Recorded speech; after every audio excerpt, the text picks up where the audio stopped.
Okay, so welcome to the vehicle details section of the sign up procedure. The first thing that you're going to notice is this little section at the top here that asks you to tell us about the vehicles that you operate. Now this can be every vehicle you operate. It can be, you can just put one on here. You can put on as many as you choose. The first thing you're going to want to do is add a name into it. So you could call this, for example, Phil's car. You can put the registration in there. You can do whatever you wish with that. That's important because that will show up as the name of your calendar for that particular vehicle. Okay, so that's quite important. Looking here, you got your vehicle type section.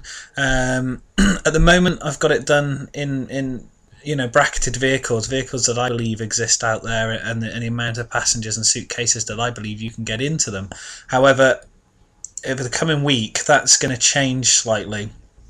And you're going to be given an option of how many passengers, how many suitcases that vehicle will take.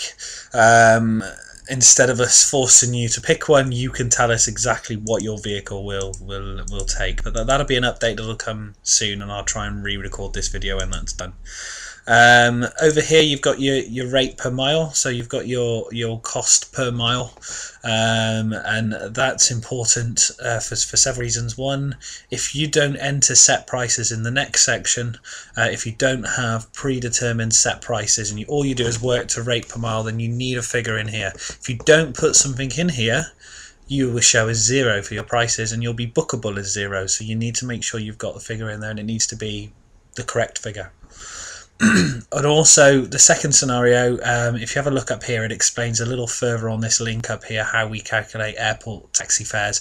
So the first scenario is just per mile. The second scenario involves set prices, which we'll input in the next video.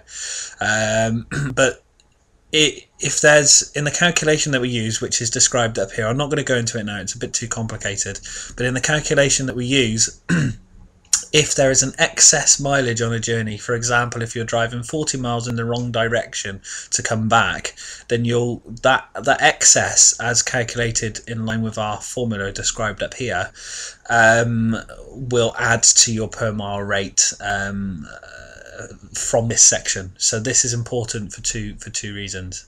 So make sure you put something in there and hopefully you get the figure right as well. A simple way to work it out, if you don't have a rate per mile, is to look at your go into Google Maps, look at your journey look at a journey from your operator postcode to the airport, and whatever your set price is for that airport, divide it by the miles that Google tells you, and you'll have a good idea for what your per mile rate is for that particular vehicle. Okay, you can also add an image here. That's quite important, but it needs to be 120 pixels by 110 pixels. If you manage that, then that'll work fine. You can add another vehicle by clicking on this section here, and you can add as many as you need. Each one will have its own calendar in the system. Okay, hopefully that explains the price in a little more. Again, I know I keep coming back to it, but here we've put together a little page that explains fully. It'll come out in a little pop-up in a new tab, but it'll explain fully how we calculate prices. Hopefully it makes sense to you. If not, get in touch with us. Just scrolling on down, we've got this section here. What facilities do we provide as standard on every booking? Well, this would be if every one of your cars will allow for parking for sort of up to an hour. This would be this one here, meet and greet name board. This would be on the occasion that you'll go into the airport. So only if, as it says here, every single vehicle and every booking has these, then you tick them. If not, if it's only one vehicle that's an executive standard vehicle and the rest aren't, then don't tick it. Okay.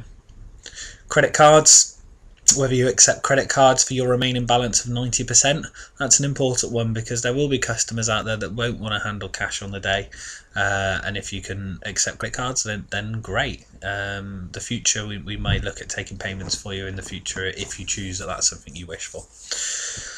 Okay, they're fairly self-explanatory. Just moving on into the next section, we've got the postcode areas here. Now, as it says here in bright red text, do not enter the individual airport postcodes here. Okay, so what you want to be putting in here is your home territory postcodes, where you serve as part of your home territory.